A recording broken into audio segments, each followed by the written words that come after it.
Hello मेरे प्यारे दोस्तों, I hope you all are good and doing well in your life. आज से रिवीजन स्टार्ट करने वाले हैं, ठीक है।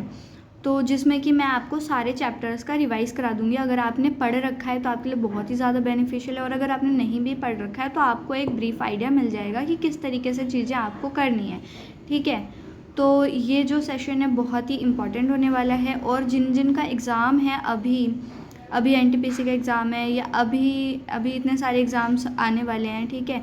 तो अभी जिस का भी एग्ज़ाम है तो उनके लिए आपको बहुत ही clear and crisp and concise जो कंटेंट चाहिए होता है वो यही वो चीज़ है, ठीक है।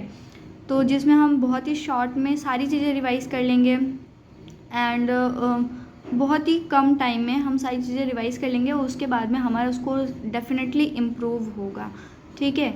तो let's be successful together, and चलिए शुरू करते हैं आज का। तो इस वीडियो को एंड तक देखना है, एंड अगर वीडियो पसंद में आए तो इसको ज़रूर से लाइक करना है, सब्सक्राइब करना है। आज का हमारा फर्स्ट चैप्टर है ज्योमेट्री में हमारा है पार्ट 1, ठीक है। पार्ट 1 में हम सबसे पहले करने वाले हैं सर्कल को अगर मैं आपको ब्रीफ आइडिया दूँ तो ये हमारा सर्कल होता है, और ये इसका क्या होता है, सेंटर होता है। और ये जो सेंटर है, सेंटर से अगर आप इसकी सरकमफ्रेंस, ये क्या होती है, जो पूरी जो सर्कल की जो बाउंड्री होती है ना, उसको बोलते हैं सरकमफ्रेंस। तो आप जो सर्कल से जो सेंटर है, सेंटर से सरकमफ्रेंस तक जो भी लाइन करते हो ना, दैट इज़ हमारी रेडियस, ठीक है। वो हमारी रेडियस होती है। रेडियस है ये, यहाँ से लेकर यहाँ तक की रेडियस हो गई। और ये रेडियस का अगर हम डबल कर दें, मतलब कि जो सेंटर को हाफ पार्ट में इक्वली डिवाइड करता है, दैट इज़ डायमीटर। तो हमारा डी से हमने किसको डिनोट करा है, डायमीटर को। तो ये हमारी रेडियस है, डायमीटर है, और डायमीटर जो होता है वो रेडियस का डबल होता है, ठीक है। और फिर उसके बाद में हम बात करते हैं कॉर्ड क्या होती है। अगर हम कॉर्ड की बात करेंगे तो जो 2 पॉइंट पर हमारा टच कर रहा है सर्कल की सरकमफ्रेंस को 2 पॉइंट पे टच कर रहा है। तो आप देखोगे एक तो यहाँ पे टच कर रहा है, कि यहाँ पे टच कर रहा है, तो ये क्या हो जाएगी, ये हो जाएगी हमारी कॉर्ड। तो CD कॉर्ड है। अगर आपसे पूछेगा कि लार्जेस्ट हमारी जो कॉर्ड है वो कौन सी होती है, that is diameter is the largest chord, ठीक। उसके बाद में ये तो हो गई कॉर्ड की बात। अब कॉर्ड के बाद में है कि अगर ये कॉर्ड 2 पॉइंट पे टच करके क्या बाहर निकल जाए, जैसे कि यहाँ पर 2 पॉइंट पे टच कर रही है और ये बाहर चली जा रही है, GH, और ये I तक चली जा रही है, तो ये कौन सा हो गया, ये हो जाता है हमारा सीकेंड, ठीक है। ये हमारा सीकेंड। और टेंजेंट क्या होता है, जो सिर्फ और सिर्फ किसी एक पॉइंट पर टच कर रही है, जो सर्कल को सरकमफ्रेंस पर क्या है, बाहर से बस टच करके निकल जा रही है। टेंजेंट का मतलब क्या होता है, आपने पढ़ा भी होगा टेंजिबल गुड्स, ठीक है, टेंजिबल इनटेंजिबल। तो टेंजिबल का मतलब क्या होता है, जिसको हम टच कर सकते हैं। तो टेंजेंट का वही है जो कि क्या है, सिर्फ टच करके निकल जा रही है, दैट इज़ टेंजेंट, ठीक है। तो ये आई होप इट इज़ क्लियर। तो ये है हमारा सर्कल का पूरा, कि पहले तो ये हमारी टर्मिनोलॉजी है, रेडियस, डायमीटर, कॉर्ड, सीकेंट और टेंजेंट, ठीक है। I hope it is clear to all of you.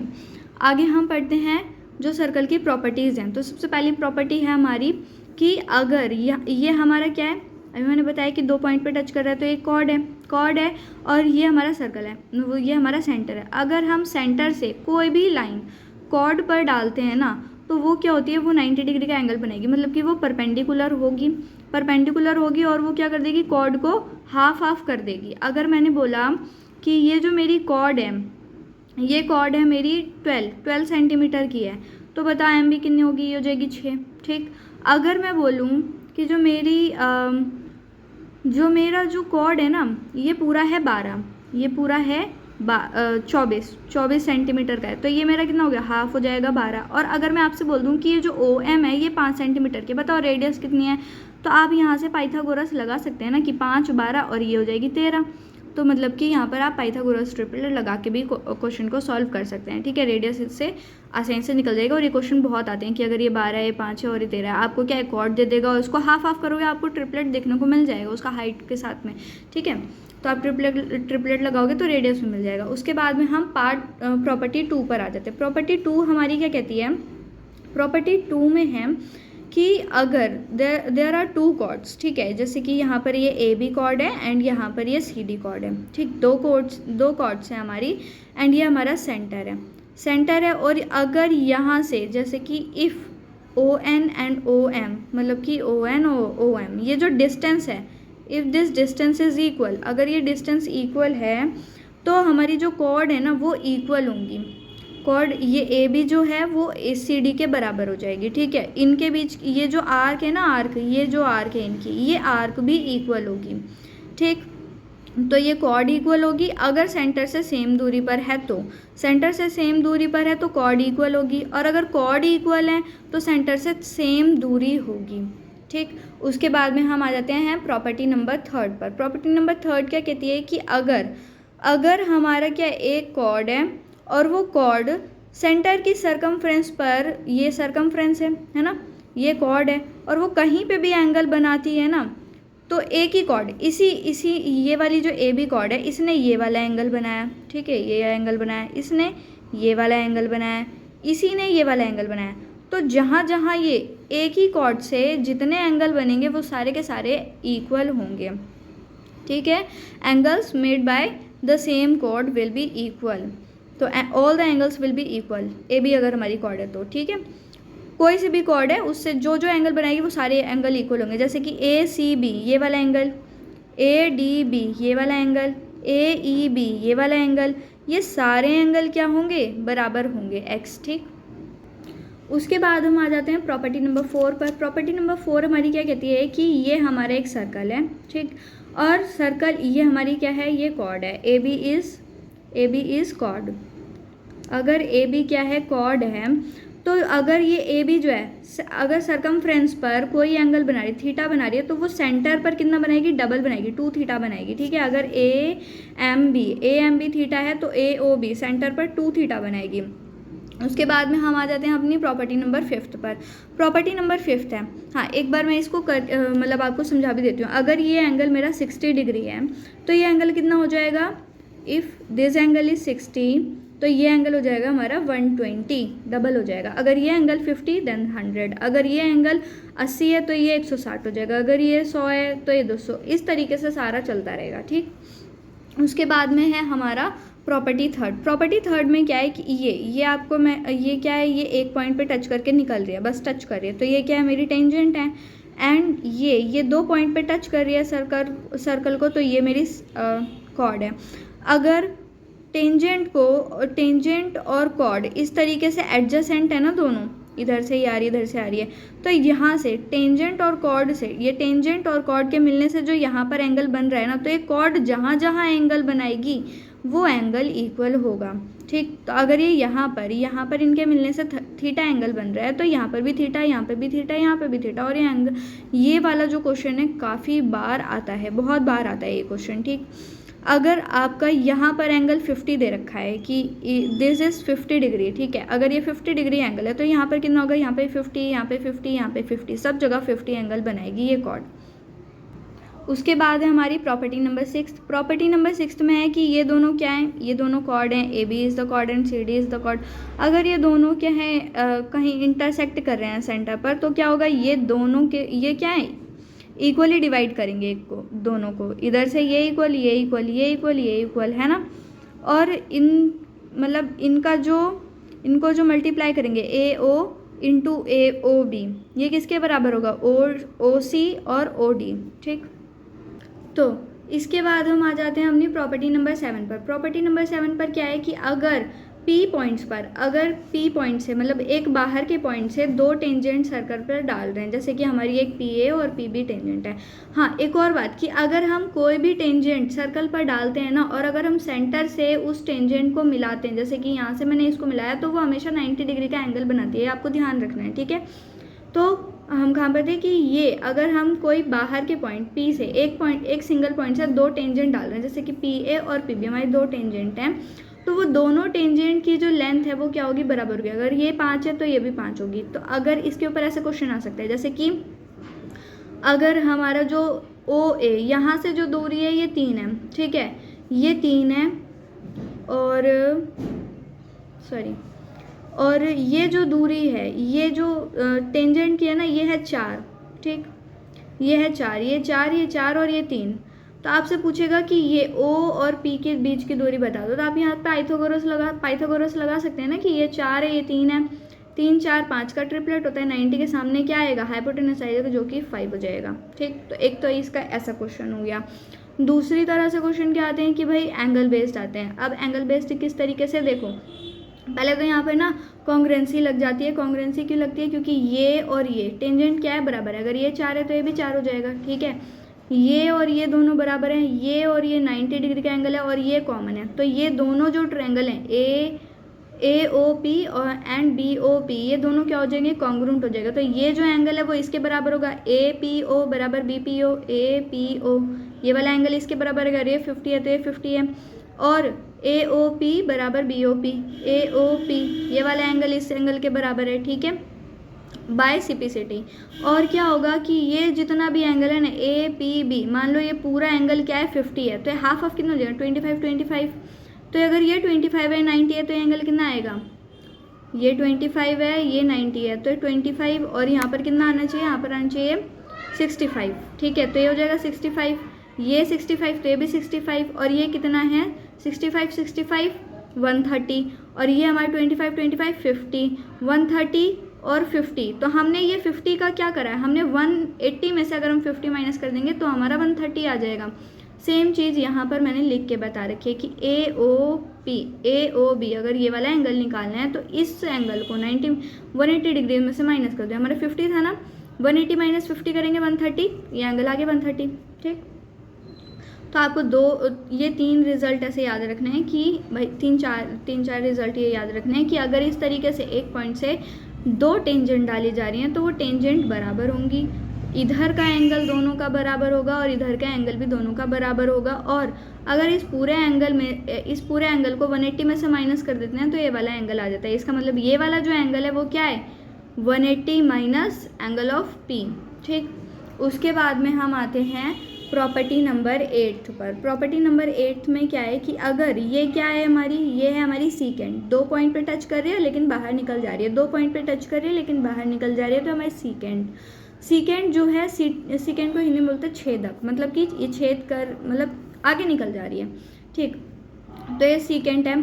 सीकेंड का क्या है कि अगर इस तरीके से सीकेंड है ना जो बाहर एक पॉइंट पे जाके मिल रही हैं, तो आपको क्या करना है कि इनके जो ये छोटे जो बाहर वाले पार्ट हैं, जैसे कि पी ए ये वाला पार्ट है और इसका पूरा पार्ट जो पी बी है, पी ए ये वाला पार्ट और पी बी पूरा पार्ट, पी सी ये वाला पार्ट और पी डी पूरा पार्ट, मतलब कि इनका जो बाहर वाला पॉइंट है और इनका पूरा जो पार्ट है, इन दोनों का अगर हम मल्टीप्लाई करते हैं तो वो बराबर होता है, ठीक। उसके बाद में ये बहुत इंपॉर्टेंट है, इसको आप अच्छे से नोट डाउन कर लेना, इसको अच्छे से याद कर लेना, क्योंकि इस पर क्वेश्चन बहुत आते हैं कि अगर ये 5 है और ये पूरी की पूरी 18 है या कुछ कितनी भी है, ठीक है, तो ये 5 है ये 18 है तो 5 × 18 हो जाएगा। और ये हमारी कितनी है, ये मान लो ये है हमारी 5 है, ठीक है, ये भी हमारी मतलब ये 5 है या ये 6 है, ठीक, ये 6 है, तो ये पूरी हमारी कितनी हो जाएगी,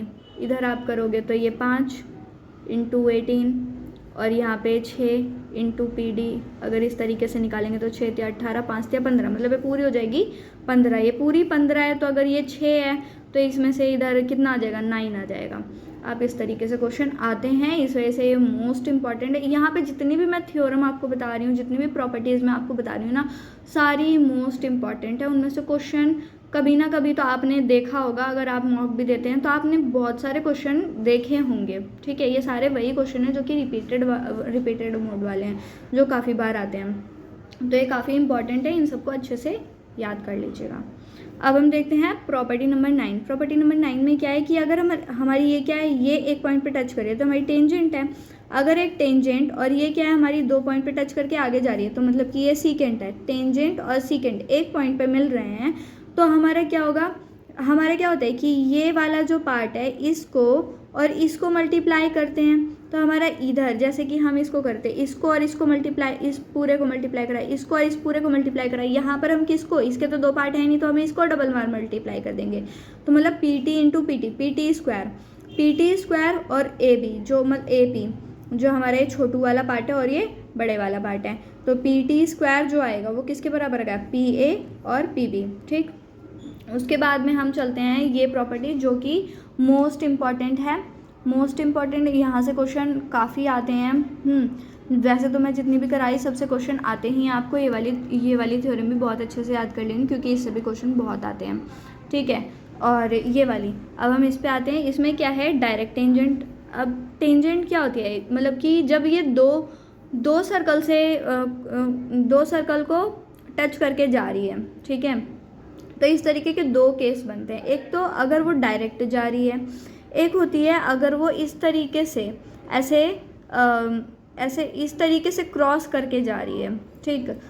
तो ये वाली हो जाती है ट्रांसवर्स, और ये वाली हो जाती है डायरेक्ट। अगर डायरेक्ट टेंजेंट आ रही है कि मतलब यहाँ से टच करा और इधर वाले को भी टच कर रही है, ठीक है। तो इसकी आपको अगर लेंथ बोल रहा है कि डायरेक्ट टेंजेंट की लेंथ निकालनी है, तो कैसे निकालनी है कि जो ए बी जो है, ए बी क्या होगा, अंडर रूट में आपको क्या करना है, D square minus R1 minus R2 का स्क्वायर कर देना है। मान लीजिए अगर हमारे पास दे रखा है ए बी जो है, ए बी नहीं दे रखा, अगर हमारे दे रखा है डी का स्क्वायर जो दे रखा है, डी का स्क्वायर दे रखा है कि डी का स्क्वायर हमारा 12 दे रखा है ना, या 13 दे रखा है, 13 दे रखा है, तो हो जाएगा 169 माइनस में। और हमारी जो R1 दे रखी है, वो हमारी R1 दे रखी है कि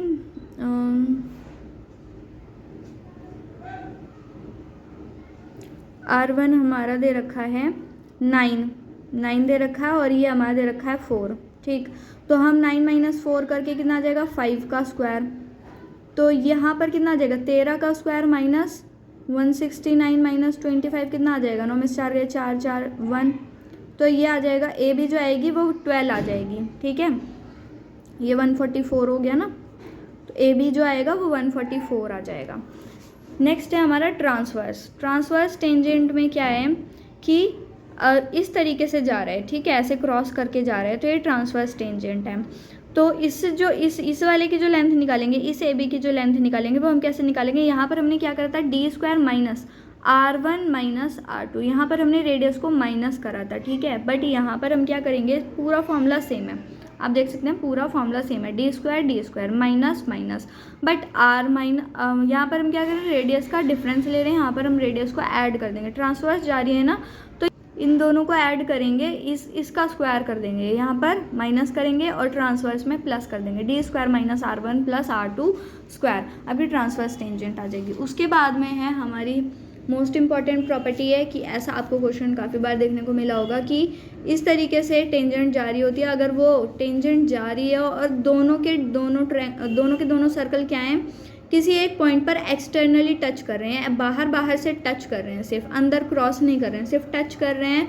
और यहाँ से अगर ये टेंजेंट इन पे से जा रही है और हम इस टेंजेंट को मिला दें और इन पॉइंट्स को मिला दें, तो यहाँ जो एंगल बनेगा ये 90 डिग्री का बनेगा। मान लो आपसे बोला कि ये एंगल जो है 50 डिग्री है और हमें पता है ये एंगल 90 है, आपसे पूछा ये वाला एंगल कितने का है, तो ये 90 है, ये 50 है, ये 90 है, तो इन दोनों को मिला के 90 आना चाहिए ना, तो 50 है, तो ये एंगल हो जाएगा हमारा 40, ठीक। उसके बाद में हम आते हैं प्रॉपर्टी नंबर 12 पर। प्रॉपर्टी नंबर 12 क्या है कि कॉमन कॉर्ड क्या होती है, जो दो ट्रायंगल की एक कॉमन कॉर्ड है, ठीक है। जैसे कि यहाँ पर ये एक सर्कल है और ये एक सर्कल है, ये दोनों सर्कल जो हैं आपस में इस तरीके से टच कर रहे हैं, मतलब जहाँ पर ये टच कर रहे हैं, तो जब हमने इन दोनों पॉइंट को मिलाया तो इनकी क्या आ गई, कॉमन कॉर्ड आ गई। अब कॉमन कॉर्ड जो है, हमें क्या पता है कि अगर हम सेंटर से कोई भी लाइन ये कॉर्ड पर डालते हैं तो वो क्या हो जाती है, वो उसको हाफ ऑफ करती है। तो ये वही है कि ओ डैश क्या है, परपेंडिकुलर है ना, और AM और MB बराबर है हमारी। उसके बाद में हमारी प्रॉपर्टी नंबर 13 में क्या है, प्रॉपर्टी नंबर 13 में है कि अगर ये क्या है, सेंटर है और ये दूसरे वाले सर्कल का सेंटर है, अगर ये दोनों इस तरीके से टच कर रहे हैं कि ये दोनों क्या है, एक दूसरे के सेंटर पे टच कर रहे हैं, तो क्या हो जाएगा, देखो अगर हम यहाँ से देखेंगे, ये वाला इसका सेंटर है और यहाँ से यहाँ तक की दूरी, मतलब ये इसकी सर्कमफ्रेंस है ना, ये इस वाले सर्कल की सर्कमफ्रेंस है, तो यहाँ से यहाँ तक की दूरी R है। अगर हम इस वाले सर्कल में देखेंगे तो यहाँ से लेकर यहाँ तक की ये इसकी सर्कमफ्रेंस है, ये भी R हो जाएगी, तो मतलब ये दोनों R हैं। अगर हम यहाँ से इस वाले को इधर से मिलाएंगे तो ये मतलब इसकी दूरी कितनी R है, और यहाँ से इसको मिलाएंगे तो इसकी भी R है, तो मतलब ये तीनों साइड क्या आ गई, R आ गई। जब तीनों साइड जो हैं वो इक्वल आ गई तो हमारा जो ये पूरा ये जो ट्रायंगल है ओ पी ओ डैश, ये पूरा जो ट्रायंगल है क्या बन जाएगा, इक्विलेटरल ट्रायंगल बन जाएगा। इक्विलेटरल ट्रायंगल बन जाएगा तो अगर हमें ये लेंथ निकालनी है, ये जो लेंथ, ये क्या है, इनकी कॉमन कॉर्ड है। कॉमन कॉर्ड का हमें पता है, ये अगर पी एक्स है, ये मेरी क्या है पी एक्स है, और ये एक्स क्यू, ये दोनों क्या बराबर हो जाएंगे। अगर मुझे पी एक्स की लेंथ मिल जाए तो हम पी क्यू की निकाल सकते हैं। अगर ये मेरा क्या है इक्विलेटरल ट्रायंगल है तो पी एक्स कितना होगा, पी एक्स होगा, हाइट का फॉर्मूला लगाएंगे इक्विलेटरल का। इक्विलेटरल की हाइट का फॉर्मूला क्या होता है, √3/2 आर। तो ये क्या है √3/2 आर कर देंगे तो ये इतने की आ जाएगी। अगर हम इस पूरे की निकालें तो 2 से मल्टीप्लाई, 2 से 2 कैंसिल, √3 आर। अगर हमें पी क्यू की लेंथ निकालनी है √3 आर कर देंगे, जैसा कि आप यहाँ पर देख पा रहे हैं। ठीक है, circle, if circle passes through centre, circle centre से पास कर रहे हैं तो ओ पी ओ डैश, ये जो बना है ये इक्विलेटरल ट्रायंगल बना है। जब इक्विलेटरल बना है तो पी एक्स, इस वाली जो लेंथ को अगर हमें निकालना है तो √3/2 आर हो जाएगा, और पी क्यू क्या हो जाएगा इसका डबल। तो जब डबल से मल्टीप्लाई करेंगे तो पी क्यू की लेंथ क्या आ जाएगी √3 और आर। हमें कोई ज़रूरत नहीं है कि हम पहले इक्विलेटरल की हाइट निकालें उसके बाद में उसको डबल करें। हमने क्या करना है, √3 करना है और जितनी रेडियस दे रखी है उसको कर लेना है, उसको मतलब मल्टीप्लाई कर देना है √3 से, हमारा आंसर आ जाएगा। इसके बाद में है हमारा साइक्लिक क्वाड्रिलेटरल। साइक्लिक क्वाड्रिलेटरल में क्या है कि जो ये सर्कल है और सर्कल के अंदर क्या है एक क्वाड्रिलेटरल बन रहा है। ठीक है, क्वाड्रिलेटरल जो भी 4 साइड का जो भी होता है ना फिगर, उसको बोलते हैं क्वाड्रिलेटरल। तो ये क्वाड्रिलेटरल बन रहा है। तो क्वाड्रिलेटरल, साइक्लिक क्वाड्रिलेटरल की कुछ प्रॉपर्टीज़ होती हैं कि उसके आमने सामने के जो एंगल का सम है वो 180 डिग्री होता है। तो मतलब ए और सी का सम जो है 180 डिग्री होगा, बी और डी का सम जो होगा 180 डिग्री होगा। और दूसरा क्या है कि एक्सटीरियर एंगल जो होता है वो इंटीरियर अपोजिट के बराबर होता है। जैसे कि मान लो अगर मैं इस सी का जो इंटीरियर अपोजिट क्या है, सी के इंटीरियर अपोजिट, सी के अंदर सामने कौन सा है, ए है, तो मतलब जो सी का जो एक्सटीरियर है, जो एक्सटीरियर एंगल है वो क्या होगा, इसके इंटीरियर के अपोजिट वाला, मतलब कि जो सी के बाहर वाला जो एंगल है ना एक्सटीरियर, वो किसके बराबर होगा, वो एंगल ए के बराबर होगा। एंगल ए जो है इक्वल होगा BCM, इस वाले के बराबर होगा। ठीक है, उसके बाद में हमारी एक मोस्ट इंपॉर्टेंट थ्योरम आ जाती है टॉलमी थ्योरम। टॉलमी थ्योरम में क्या होता है कि जो हमारी अपोजिट साइड्स को अगर हम मल्टीप्लाई करते हैं तो वो डायगोनल के प्रोडक्ट के बराबर आते हैं। जैसे कि AB इंटू CD, AB और CD को हमने मल्टीप्लाई किया, ठीक है, प्लस फिर AD और BC को मल्टीप्लाई करा, तो इन दोनों का जो सम है, इन दोनों का जो प्रोडक्ट का जो सम है ना, वो हमारे किसके बराबर आएगा, इनके डायगोनल के प्रोडक्ट के बराबर है, AC इंटू BD के बराबर आएगा। ठीक है, उसके बाद में है हमारा ये प्रॉपर्टी नंबर 15। प्रॉपर्टी 15 में क्या है कि अगर इस तरीके से ये हमारा एक सर्कल है, सर्कल की ये क्या है, ये कॉर्ड है, ये कॉर्ड है और ये कॉर्ड है, ये कॉर्ड है। ठीक है, इस तरीके से ये क्या है क्वाड्रिलेटरल बन रहा है। तो अगर हम इसकी साइड्स को, दो साइड को आगे प्रोड्यूस कर रहे हैं, जैसे कि AD को आगे प्रोड्यूस करा, BC को आगे प्रोड्यूस करा, तो ये किस पे जाके मिल रहे हैं Q पे जाके मिल रहे हैं। और AB और CD को आगे प्रोड्यूस कर रहे हैं तो ये किस पे जाके मिल रहे हैं, P पे जाके मिल रहे हैं। और अगर हम एंगल Q और एंगल P के बाइसेक्टर को, मतलब कि एंगल बाइसेक्टर जो कि इनको हाफ हाफ कर रहे हैं, इनके एंगल को हाफ हाफ कर रहा है, इधर आगे आके मिला रहे हैं, तो जो जहाँ पर ये मिलेंगे ना वहाँ पर क्या बनेगा, वहाँ पर 90 डिग्री का एंगल बनेगा। बस आपको इतना ध्यान रखना है। ठीक है, आपसे बोले कि एक क्वाड्रिलेटरल है, उसकी एक साइड को, उसकी दो साइड को आगे मिलाया जा रहा है और दो साइड को आगे की, और दो साइड की दूसरी तरफ आगे प्रोड्यूस करके मिलाया जा रहा है। ठीक है, और उनको क्या है, उनके एंगल बाइसेक्टर को जब मिलाते हैं तो वो एंगल कितना बनेगा। बस आपसे इतना क्वेश्चन पूछेगा, आपको कुछ फिगर बनाने की ज़रूरत नहीं पड़ेगी, आपको सिर्फ याद रखना है कि ऐसे मिला रहे हैं तो भाई वो 90 डिग्री का एंगल बनेगा। ठीक है, उसके बाद में हम आ जाते हैं प्रॉपर्टी नंबर 16 पर। 16 में क्या है कि अगर हमारा ऐसे सर्कल है और ये क्या है क्वाड्रिलेटरल है, और क्वाड्रिलेटरल है और दो साइड, मतलब कि ये PQ और RS, ये जो साइड हैं ये क्या है पैरेलल हैं। जब पैरेलल हैं तो ये जो ऊपर की, अगर इनको आगे प्रोड्यूस करा जा रहा है तो ये जो पार्ट है ना ये बराबर होगा, AP बराबर AQ होगा। ठीक है, अगर ये हमारा 5 है तो ये भी हमारा 5 होगा।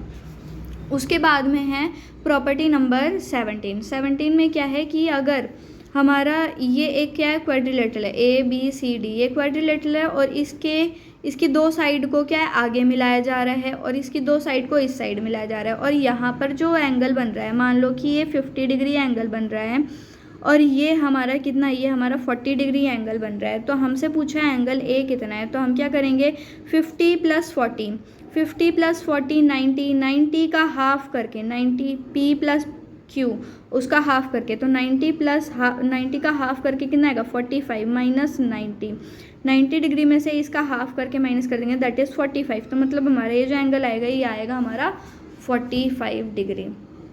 ठीक है, तो यहाँ तक आपको मैंने सारी जितनी भी इम्पॉर्टेंट थ्योरम थी वो सारी की सारी करा दी हैं। अगर आपको अच्छी लगी हो, आपको थोड़ा भी इससे हेल्पफुल लगा हो, थोड़ा भी हेल्पफुल लगा हो, तो आप प्लीज़ इसको सब्सक्राइब करना, इसको लाइक करना और अपने दोस्तों के साथ में शेयर ज़रूर करना। ठीक है, और ज़्यादा तो नहीं बोलूँगी, बस हाँ अभी मेरा चैनल काफ़ी क्या बहुत ही लोएस्ट पॉइंट पर है, अभी तो कुछ भी नहीं है। तो आपका बस ज़्यादा से ज़्यादा सपोर्ट हो वही मेरे लिए बहुत इम्पॉर्टेंट है। ठीक है, तो बस आप अगर आपको कुछ भी अच्छा लग रहा है तो आप प्लीज़ कमेंट करना, ठीक है, लाइक करना, सब्सक्राइब करना एंड शेयर करना अपने फ्रेंड्स के साथ में। और ऐसी ही वीडियोस को देखने के लिए आप जल्दी से कमेंट करना, ठीक है। और अगर आपको इन थ्योरम्स के साथ में अगर आपको इनके क्वेश्चन प्रैक्टिस करने हैं तो आप मुझे बताना, अगली वीडियो में क्वेश्चन के ऊपर लेकर आऊँगी। ठीक, तो आज के लिए इतना ही, अब एंड करते हैं अपना ये सेशन। ठीक है, तो आप देख सकते हैं कि मैंने विदिन हाफ आवर मतलब इतने कम टाइम में आपने ज्योमेट्री का सर्कल चैप्टर जो है वो पूरा रिवाइज़ कर लिया। और आपको पता होगा कि कितनी सारी जितनी भी मैंने थ्योरम्स कराए हैं आपने कहीं ना कहीं मॉक में, टेस्ट में देखी होंगी। ठीक है, ऐसे क्वेश्चन बहुत बार आते हैं, बहुत सारे आते हैं, तो आप बहुत इम्पॉर्टेंट था ये। ठीक है, तो आई होप कि आप थोड़ा सा भी बेनिफिशियल रहा हो आपके लिए। थैंक यू, मिलते हैं नेक्स्ट वीडियो में।